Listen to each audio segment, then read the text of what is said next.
Pai do Senhor, meus irmãos, nós vamos estudar mais uma aula da nossa Escola Bíblica Dominical, a lição número 11.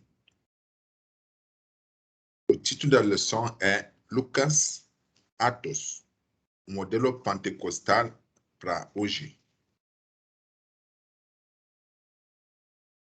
Nosso textuário está em Atos capítulo 2, versículo 4, e diz o seguinte: E todos foram cheios do Espírito Santo e começaram a falar em outras línguas, conforme o Espírito Santo lhe concedia que falasse.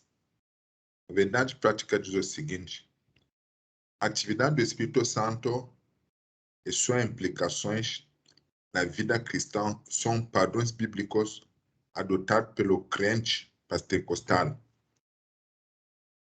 A leitura bíblica em classe está em Lucas capítulo 1, versículo 21 e 22, e em Atos capítulo 2, versículo 1 a 4. Diz o seguinte, Lucas: E o povo estava esperando a Zacarias, e maravilhou-se de que tanto se demorasse no templo. E saindo ele, não lhe podia falar, e entenderam que deveria alguma visão no templo, e falava por aceno, e ficou mudo. Cumprindo-se o dia de Pentecostes, estavam todos reunidos no mesmo lugar, e de repente veio do céu um som, como um vento veemente e impetuoso, encheu toda a casa em que estavam sentados.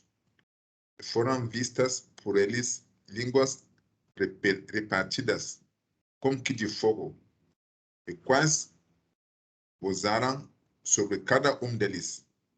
E todos foram cheios do Espírito Santo e começaram a falar em outras línguas. O objetivo dessa lição é enfatizar a ação do Espírito Santo na vida e ministério de Jesus no livro de Lucas, no epístola de Lucas. Ressaltar a manifestação do Espírito Santo no ministério da igreja e em Atos é o cumprimento da promessa de Deus revelada por intermédio do profeta Joel. Anotar que o batismo no Espírito Santo é uma promessa atual, deve ser buscada por todos os crentes como capacitação para o serviço cristão. Nossa revista hoje está trazendo também as motivações do tema. São destacadas 3 motivações para esse tema. Normalmente, existe uma lição específica sobre o Espírito Santo, mas nessa lição nós queremos estudar a fidelidade do Senhor, aquilo que Ele promete e como que Ele cumpre. A descida do Espírito Santo, a manifestação do Espírito Santo, a permanência dele dentro da igreja, dentro do corpo de Cristo.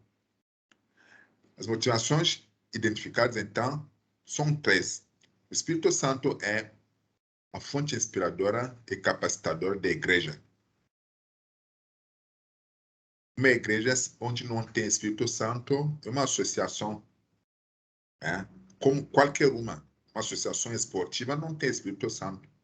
Uma associação de benfeitoria não tem Espírito Santo. Outras associações que o pessoal monta por aí, mas quando se está numa igreja, ela tem que ser capacitada, tem que ser inspirada pelo Espírito Santo, tem que ter suas ações regidas pelo Espírito Santo. A segunda motivação destacada, os crentes são intrinsecamente dependentes do Espírito Santo, tanto no que diz a respeito ao serviço prestado na obra de Deus, quanto na sua vida íntegra e testemunhante das verdades bíblicas. Se nós iniciamos uma vida de ator, fazendo de conta que seguimos a Cristo, sem a força do Espírito Santo, sem a orientação do Espírito Santo, a gente cansa. Um dia a gente cansa, um dia a gente some da igreja, mas para a gente se manter dentro do corpo de Cristo, para a gente manter uma vida íntegra, para a gente manter um testemunho, modelo, que segue instruções, que segue as regras, que segue as leis bíblicas, só com a presença do Espírito Santo nas nossas vidas. É preciso buscar continuamente o revestimento do Espírito Santo. Para clientes mais antigos, não precisa dizer que agora já sou antigo na fé, já fui batido do Espírito Santo, não preciso mais buscar. Espírito Santo, o nosso respirar no dia a dia, precisamos buscar ele no dia a dia, amanhecer durante o dia, e por isso que nós vamos ter vitórias, senão qualquer tremor vai nos dar derrota durante o dia. A gente vai ficar cego sem enxergar,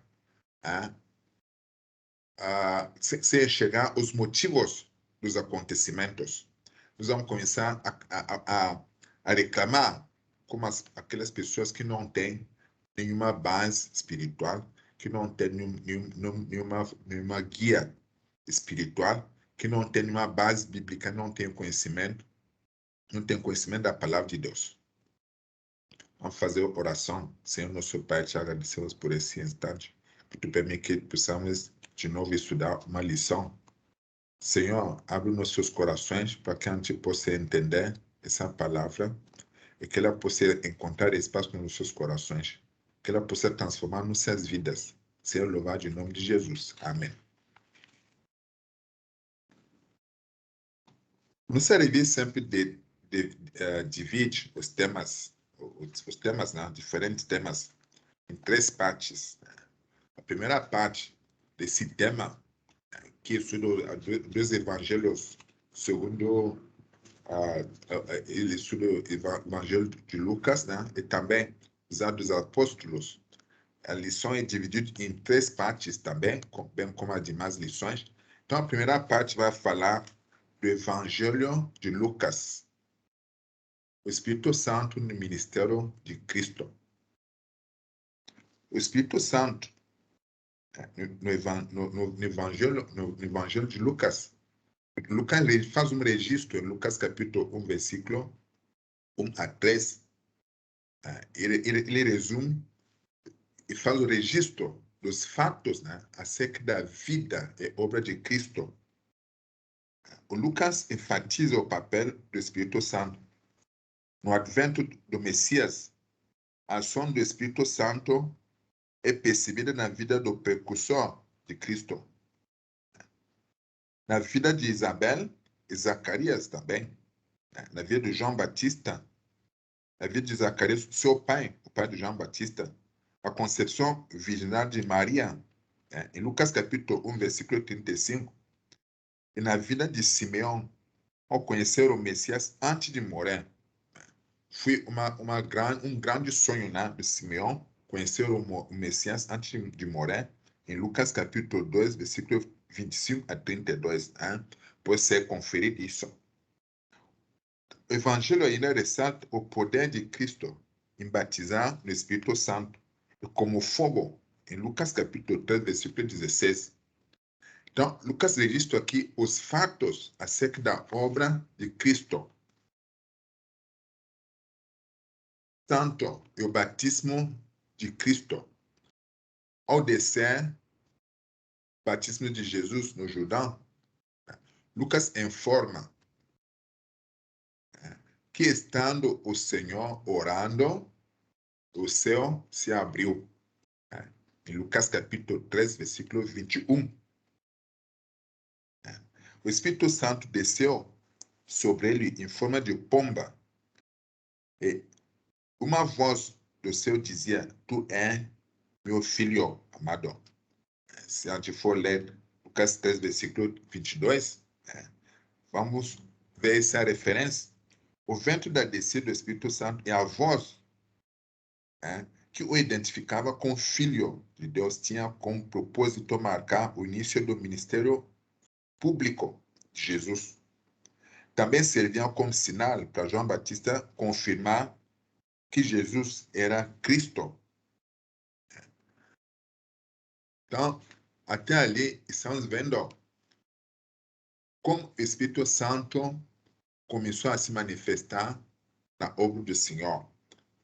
A obra do Senhor foi planejada, existia uma cronologia, dos passos, dos momentos, era o batismo nas águas, e outro momento era o batismo do Espírito Santo. O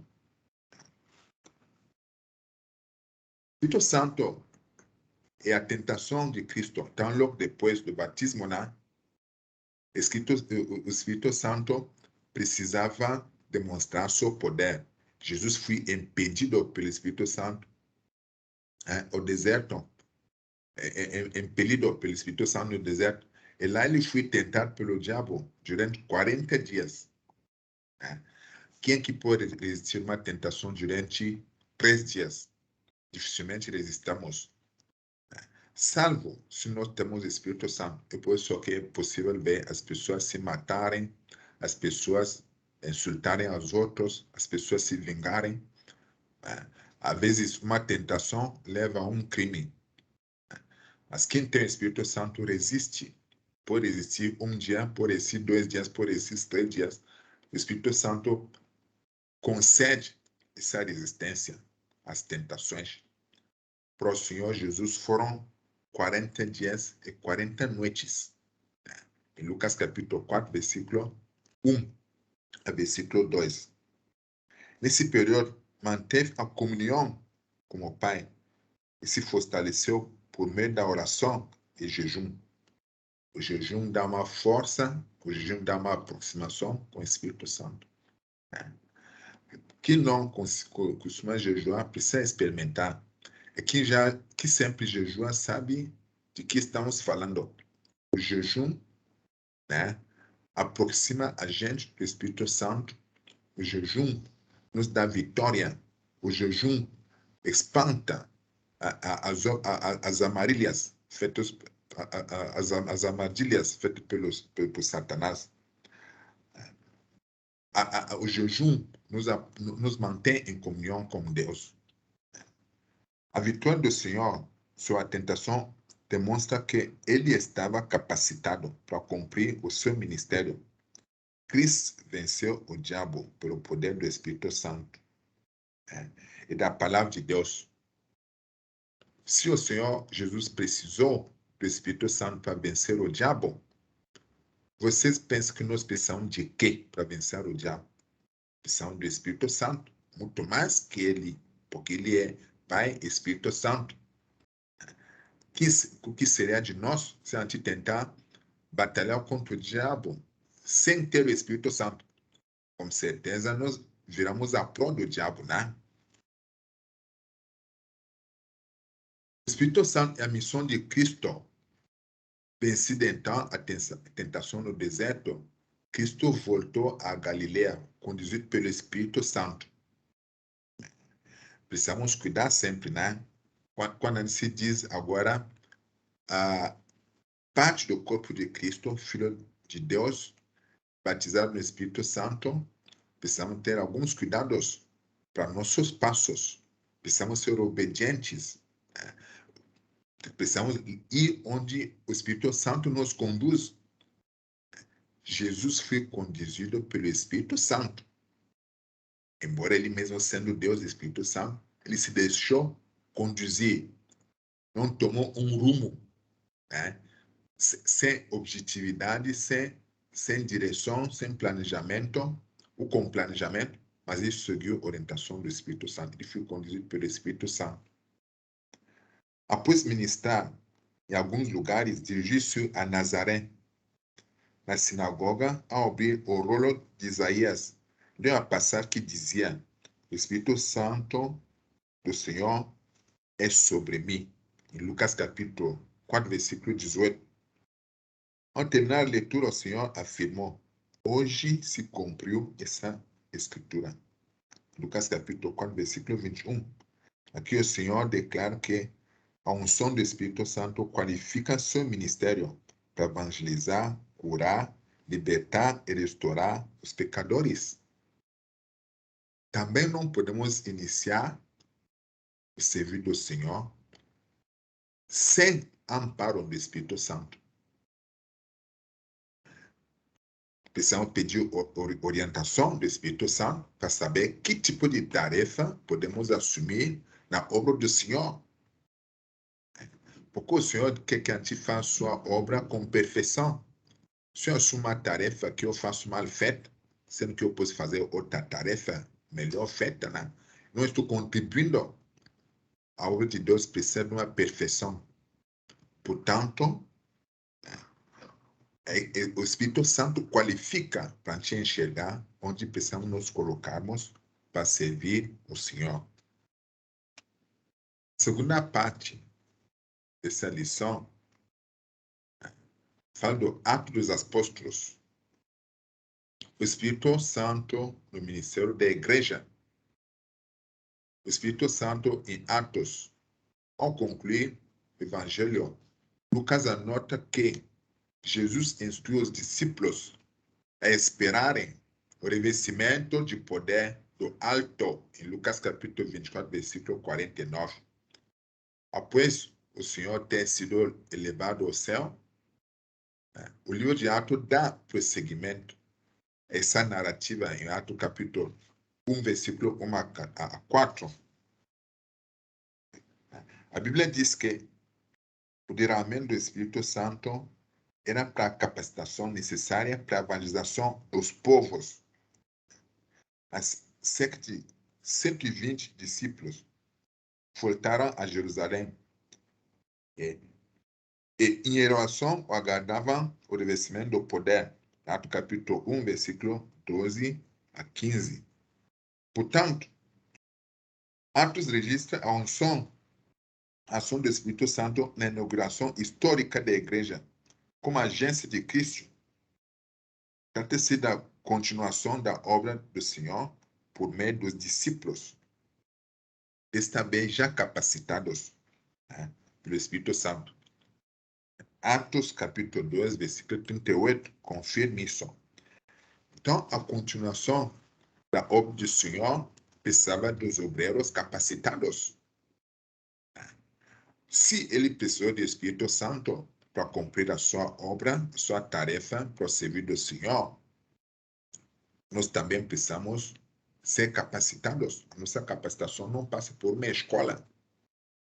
Ela passa por uma preparação também, mas a capacitação para a gente ter o poder, ter resultados, e ser produtivos, eficientes na obra do Senhor, passa pela unção do Espírito Santo.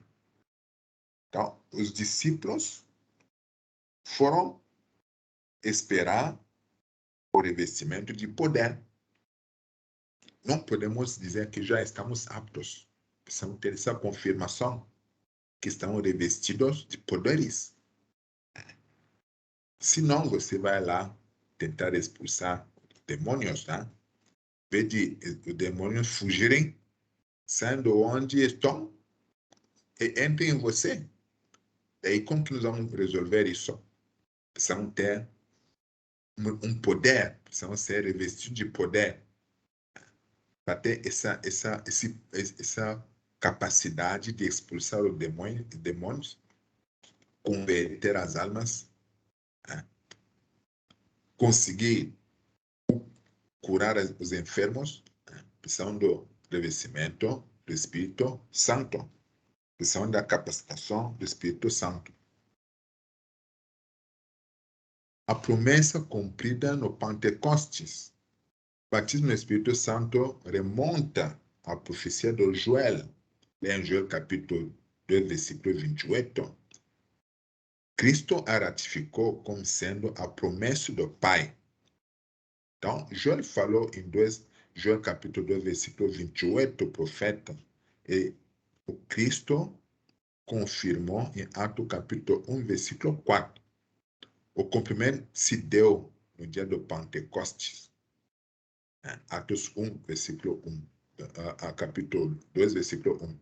Os discípulos foram cheios do Espírito Santo e falavam em outras línguas. Sinais sobrenaturais marcaram o advento do Espírito Santo. O som como um vento, as línguas como de fogo. Em Atos capítulo 2, versículo 3.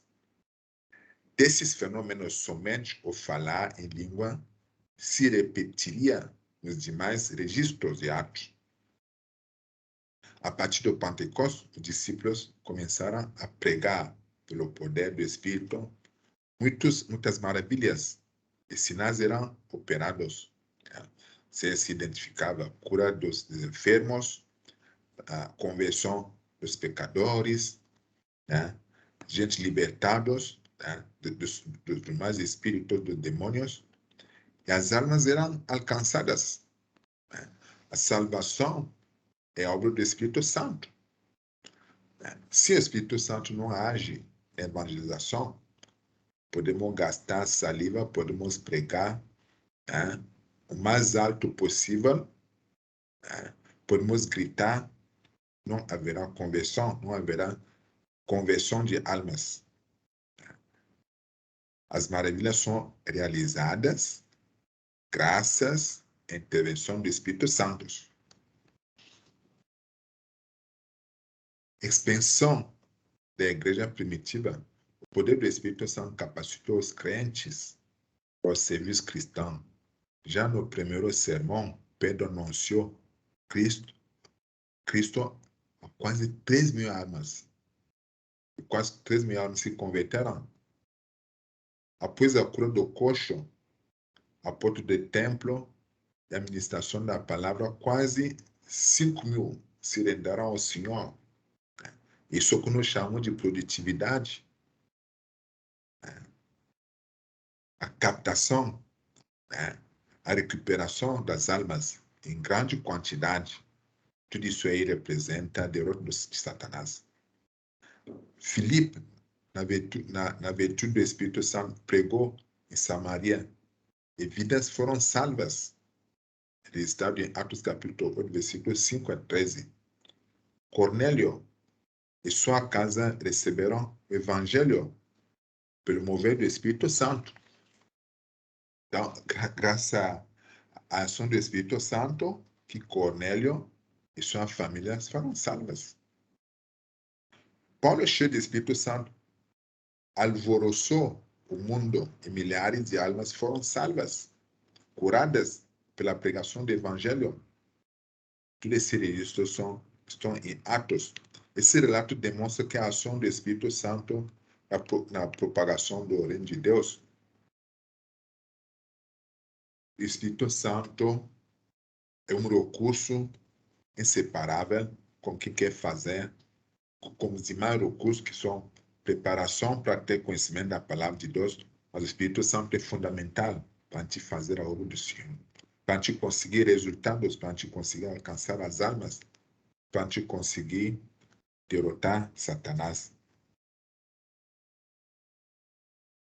A terceira parte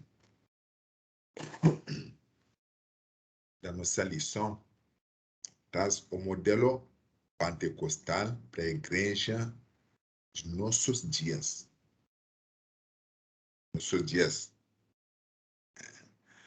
Precisamos, não podemos dizer que nós somos uma igreja moderna, onde o Espírito Santo é vencido, não tem mais efeito. Mas temos que cuidar que cada vez mais precisa prestar atenção para enxergar se fala do Espírito Santo, da busca do Espírito Santo, do revestimento do Espírito Santo no dia a dia. Deveria ser sempre a primeira recomendação, uma recomendação que não pode faltar nos encontros, nos aconselhamentos, nas escolas, o revestimento do Espírito Santo, do alto, o revestimento de poder do alto. Pedro nos ensina que essa promessa está em vigor ainda. Quer dizer que todos os salvos, em todas as épocas, precisamos buscar o revestimento de poder. Atos capítulo 2, versículo 38 e 39. A experiência pode ocorrer junto ao pós-regeneração. Junto ou após a regeneração. Ou seja, pode ser antes do batismo nas águas, pode ser depois do batismo nas águas. A busca pelo revestimento de poder é uma coisa permanente, que deve ser permanente nas igrejas nos nossos dias. Dessa forma, podemos vivenciar os efeitos do Espírito Santo, os efeitos do poder, né? As vitórias são percebíveis. As línguas com evidência inicial. A palavra glossolalia, de origem grega, indica que as línguas concedidas pelo Espírito Santo podem ser humanas ou celestiais. 1 Coríntios capítulo 3, versículo 1. No Pentecostes, os discípulos falavam línguas. Em Atos capítulo 2, versículo 4. Em Cesareia, o centurião e a família falavam línguas. Em Atos capítulo 10, versículo 46. Os irmãos em Efésio falavam línguas. Em Samaria e na vida de Pedro, as línguas estão implicitadas. Registrado em Atos capítulo 8. Ao falar línguas, é evidência inicial do batismo no Espírito Santo. As línguas só cessarão quando Cristo voltar.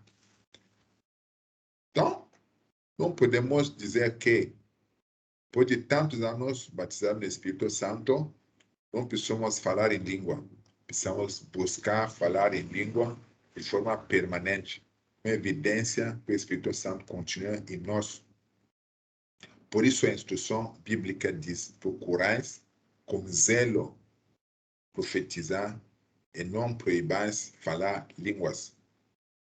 Não podemos proibir de falar línguas. Quando o Espírito Santo usa um irmão para falar em língua, não podemos abafar. Não podemos abafar. Uma evidência da presença do Espírito Santo.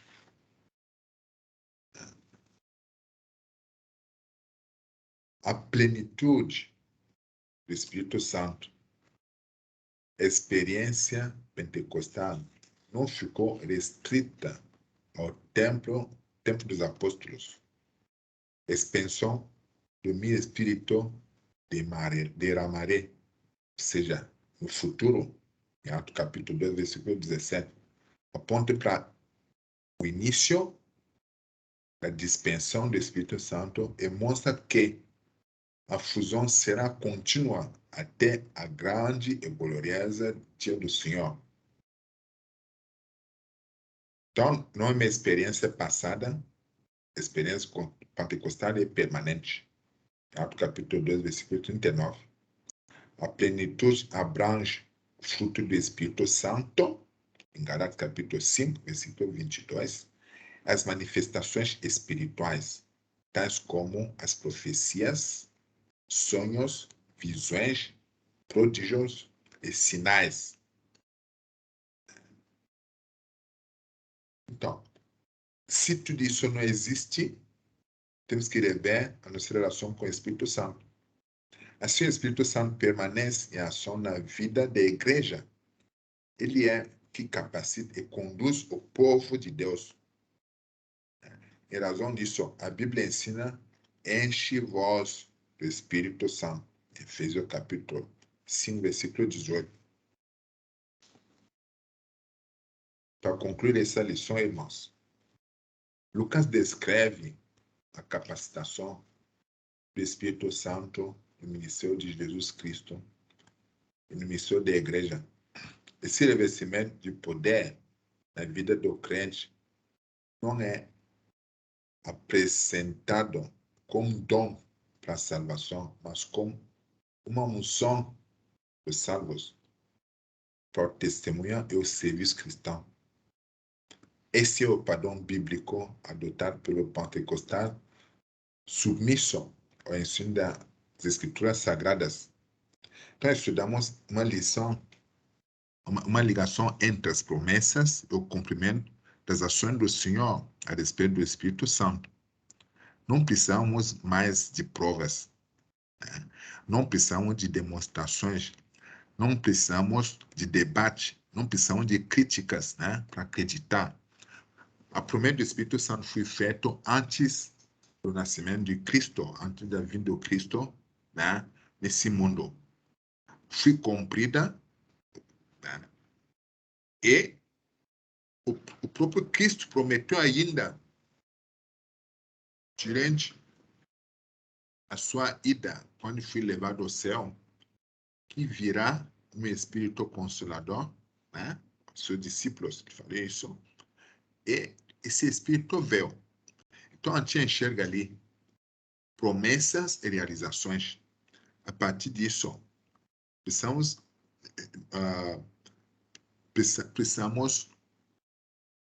ter uma fé. Precisamos acreditar que tudo que Deus promete, Ele cumpre, que Deus é fiel. Ele prometeu enviar o Messias. Ele esteve nesse mundo, desenhou a missão do Messias e se cumpriu como tal. A missão foi cumprida o dia que ele entregou sua alma ao seu Pai. Então, Deus é fiel, tudo isso aí aconteceu. E para nós, prometeu que ele voltará.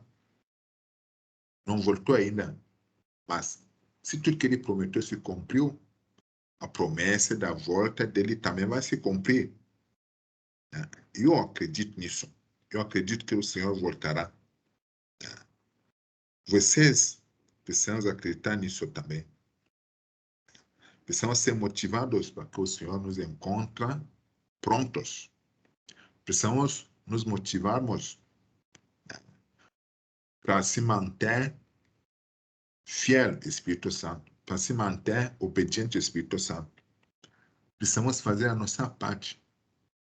Se nós temos o revestimento do Espírito Santo, se nós temos batismo no Espírito Santo, precisamos nos revestir de poder, precisamos ter manifestações, precisamos usufrutar desse benefício. Para nós é um benefício ser guiado, saber o que nós queremos fazer e principalmente servir ao Senhor.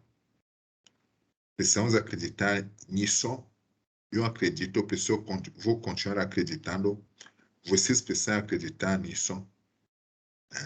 Precisamos buscar o revestimento do poder também. Isso é o Pentecoste. Que o Senhor abençoe todo mundo que vai ouvir essa lição. Amém.